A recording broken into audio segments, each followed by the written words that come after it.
কৃষ্ণ সকলোকে মোৰ ফালৰ পৰা সেৱা নিবেদিছোঁ আৰু লগতে মোৰ চেনেললৈ সকলোকে স্বাগতম জনাইছোঁ। বাৰু আজিও আপোনালোকৰ খবৰ ওচৰ চপা হৈছে যে আজি আন এটা বিষয় লৈ আপোনালোকৰ খবৰ ওচৰত কাষ চাপিছোঁ। আজিৰ বিষয়বস্তু হৈছে জাতিৰ ভেদাভেদতাৰ বিষয়ে আৰু লগতে ব্ৰাহ্মণ প্ৰকৃতাৰ্থত কোন আৰু ব্ৰাহ্মণ কেনেকুৱা হ'ব লাগে আৰু আজিও বৰ্তমান আধুনিক যুগত যে সমাজত যেতিয়া চলা যায় তেতিয়া আজিও বৰ্তমান পূৰ্বৰ যি ভাগ বস্তু যে উচ নিচ পায় নাপায় কিছুমান কথা আজিও বৰ্তমানো আছে। সেয়েহে তাকে বুলি আজি প্ৰকৃতাৰ্থত শাস্ত্ৰই আমাকনো কি কৈছে বা বেদেনো আমাক কি কৈছে তাকে বুলি আজি আমি সংক্ষেপকৈ আলোচনা কৰিম বুলি ভাবিছোঁ। কোনো এজন মানুহক দুখিব বিচৰা নাই বা কোনো এজন মানুহৰ মই কৰ্মক ভুল বুলি ক'ব বিচৰা নাই। আপোনালোকে হবে যেন বেয়া নাপায়। মই যিখিনি আমি গম পাইছোঁ সেইখিনিহে আপোনালোকৰ সৈতে সংক্ষেপকৈ আলোচনা কৰিম বুলি বা আপোনালোকৰ সৈতে শ্বেয়াৰ কৰিম বুলি ভাবিছোঁ।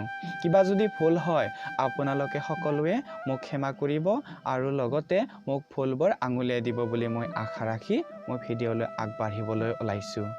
কৃষ্ণ। যি জাতিভেদ প্ৰথাক জাতিৰ জনক মহাত্মা গান্ধীয়ে ভাৰতৰ আৰু হিন্দু ধৰ্মৰ জীৱন মৰণৰ সমস্যা বুলিছে। সেয়ে আমি তাৰেই সংক্ষেপকৈ আলোচনা কৰিম বুলি ভাবিছোঁ। ঋগ্বেদৰ 10:90-11 আৰু যজুৰ্বেদৰ 31 আৰু 11 শ্লোক হ'ল ব্ৰাহ্মণস্য মুখমাখিদ বাহুৰাজন্যকৃত উৰুস্তদস্য যদস্য পদ্মভং ক্ষুদ্ৰ জায়তে। এতিয়া ব্ৰহ্ম বা ঈশ্বৰৰ মুখৰ পৰা ব্ৰাহ্মণ, বাহুৰ পৰা ক্ষত্ৰিয়, উৰুৰ পৰা হৈছে বৈশ্য আৰু পদৰ পৰা হৈছে ক্ষুদ্ৰৰ জন্ম হৈছে।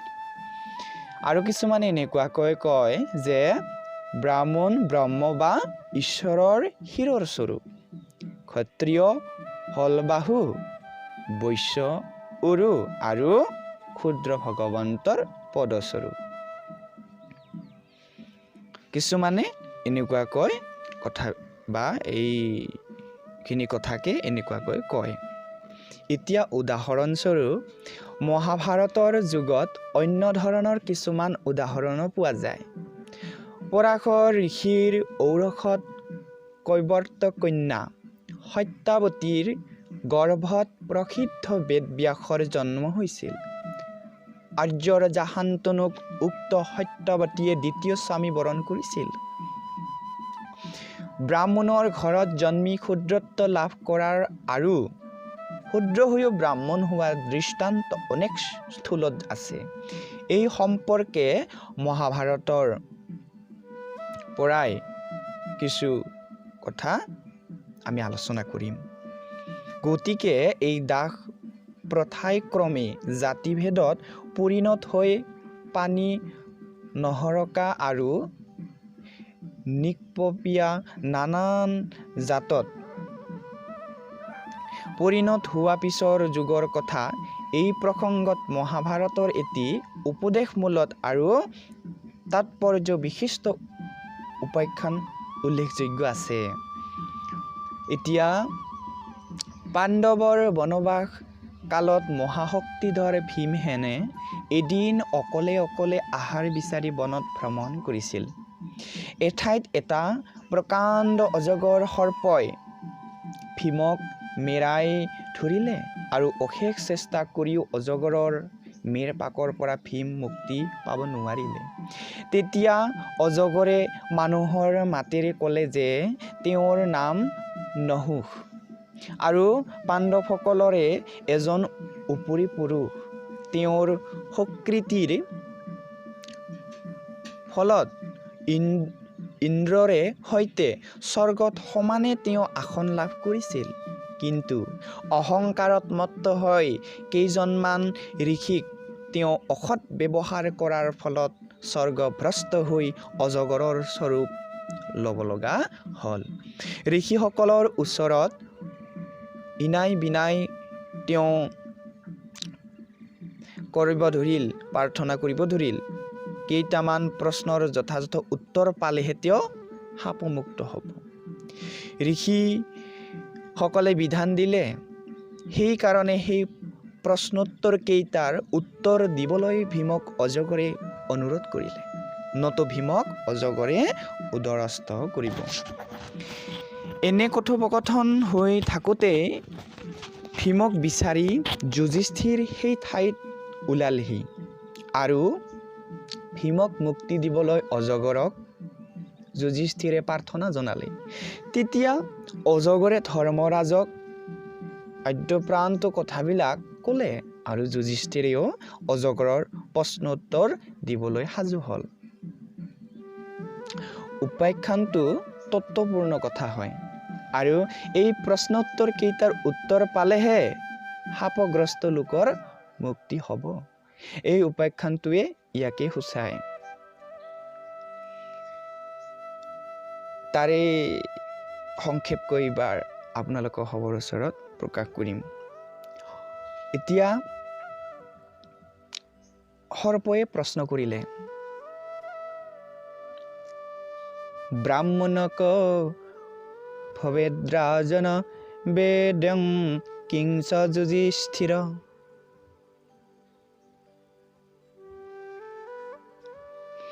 অৰ্থাৎ ব্ৰাহ্মণ কাক বোলা হয় আৰু তেওঁৰ জ্ঞাতব্য বা জানিবলগীয়া তত্ত্ব কি?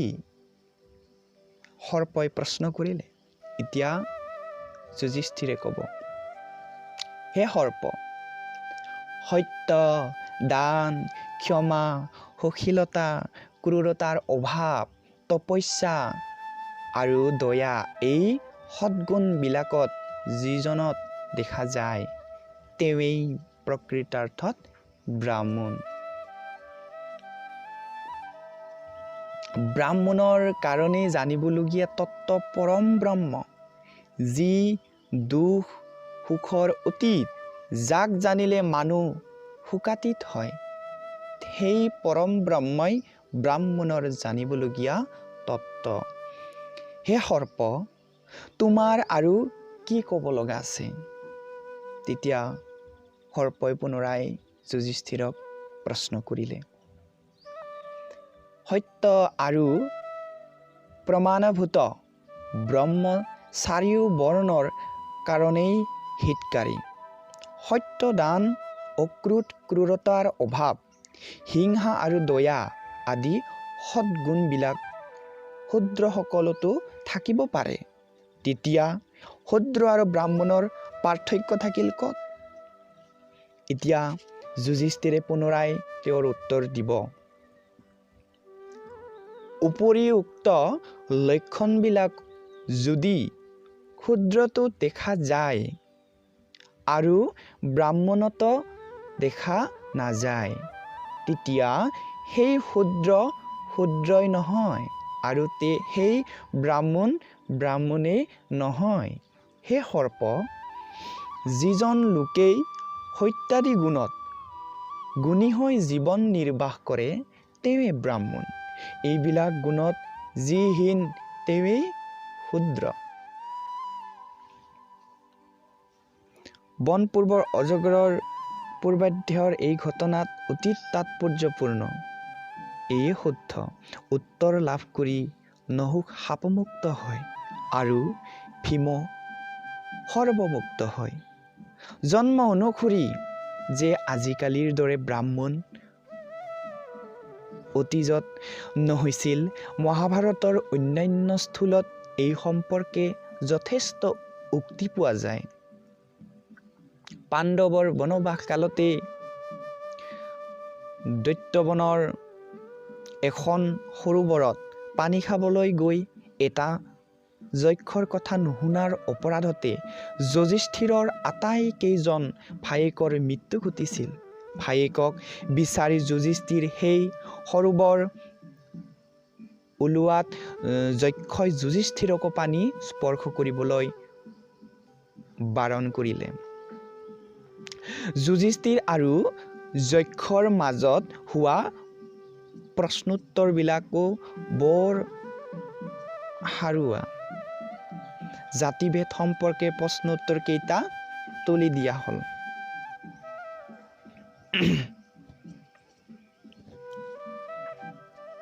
হে মহাৰাজ, ব্ৰাহ্মণত্ব লাভ কেনেকৈ হয়?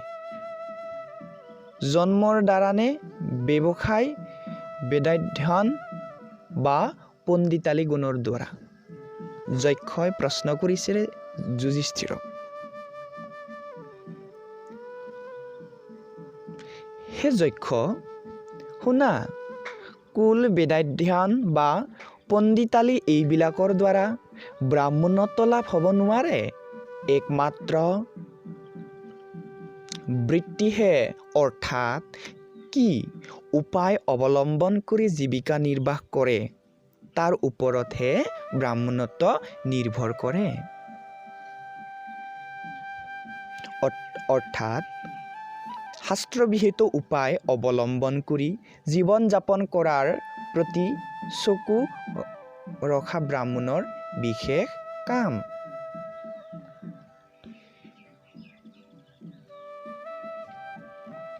মহাভাৰতৰ শান্তি পৰ্বৰ অন্তৰ্গত ভৃগু ভৰদ্বাজ সংবাদতো এনেধৰণৰ উক্তি পোৱা যায়।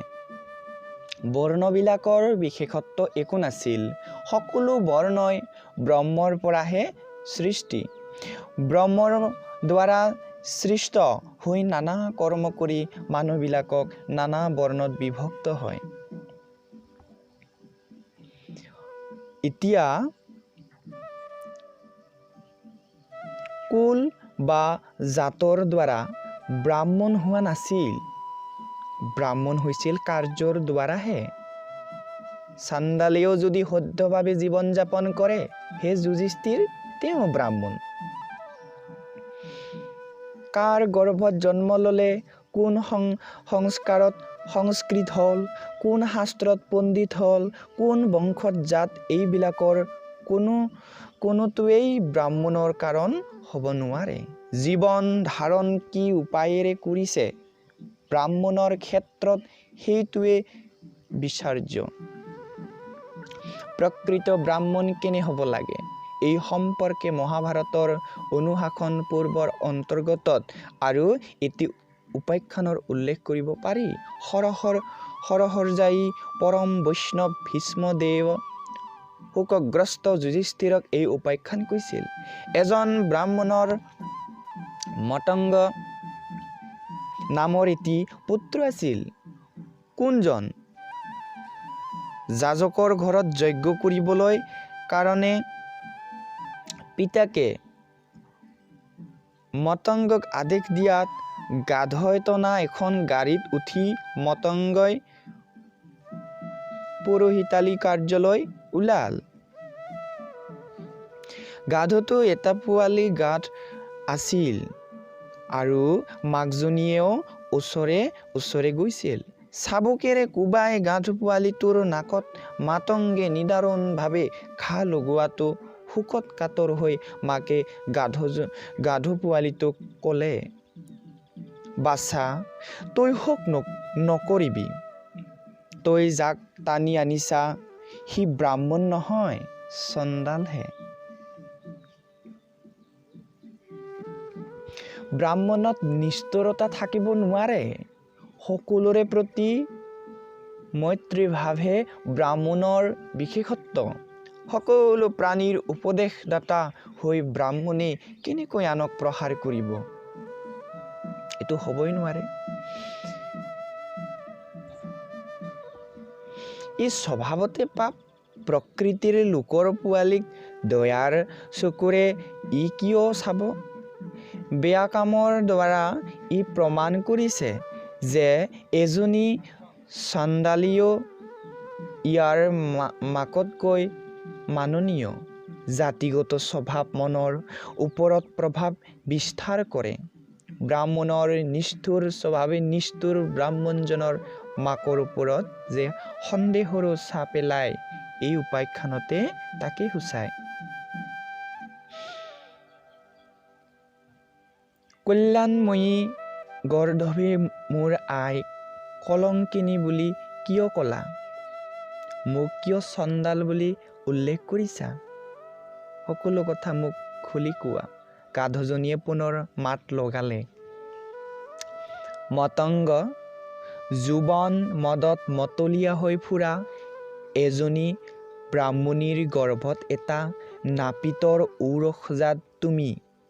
সেইকাৰণে তুমি চণ্ডাল আৰু এই ব্যভিচাৰ কৰ্মৰ দ্বাৰা তোমাৰ ব্ৰাহ্মণত্ব নাই।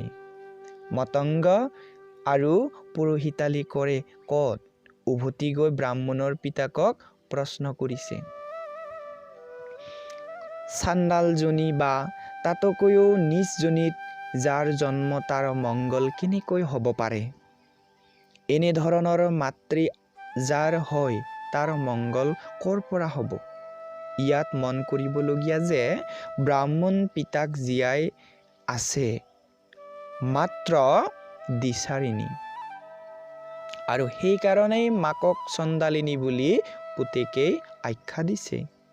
সি যি কি নহওক, গাধ পোৱালিটোৰ প্ৰতি নিষ্ঠুৰতাই হে মাতংগৰ মাকৰো আঁতিগুৰি উলিয়ালে।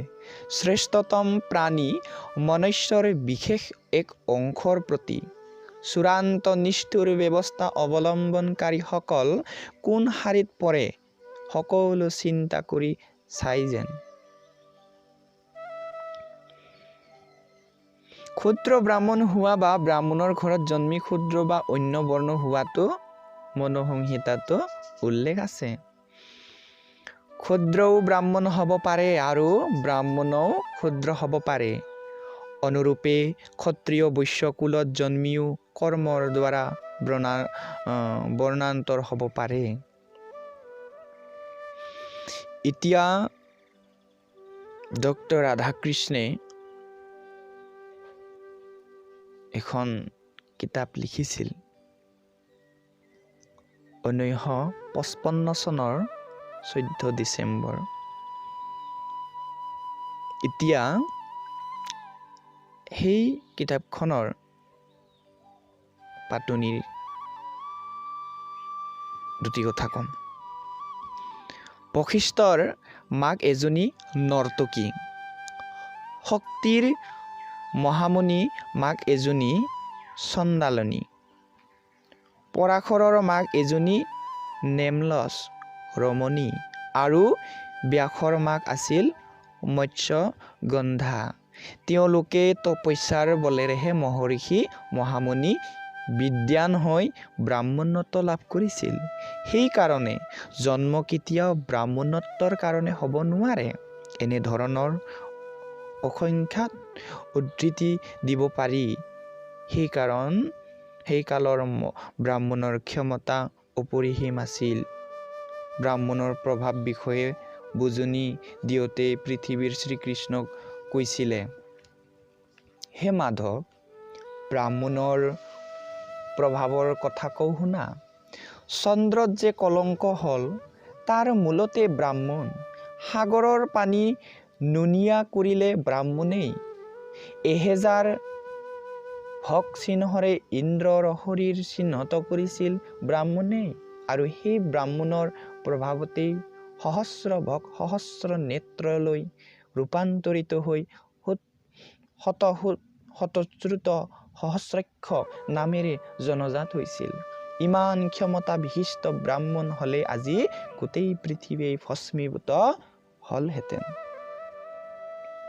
মুঠতে জন্ম অনুসৰি যে ব্ৰাহ্মণ নাছিল, মুছলমানসকলৰ ভাৰত আক্ৰমণৰ সময়লৈ এই নীতিয়েই ভাৰতত প্ৰচলিত আছিল।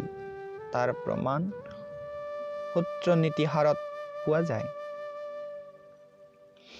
ন জাতীয় ব্ৰাহ্মণস্যত্ৰ ক্ষত্ৰিয় বৈশ্য এব ন ন ক্ষুদ্ৰ ন বৈনেমলচ ভেদিতা গুণ কৰ্ম ভীতি।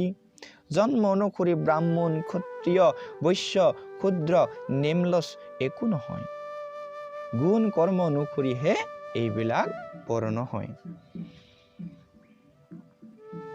শ্ৰেষ্ঠ শাস্ত্ৰবিলাকৰ অন্যতম গীতায়ো এই মতৰহে সমৰ্থন কৰে। ব্ৰাহ্মণ যে গুণ অনুসৰিহে জন্ম অনুসৰি নহয়। মহাভাৰতত অসংখ্য দৃষ্টান্ত পোৱা যায়।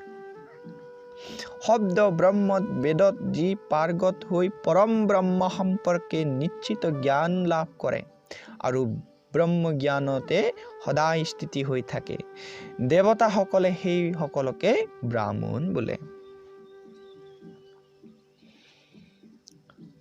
কৃষ্ণ আজিলৈ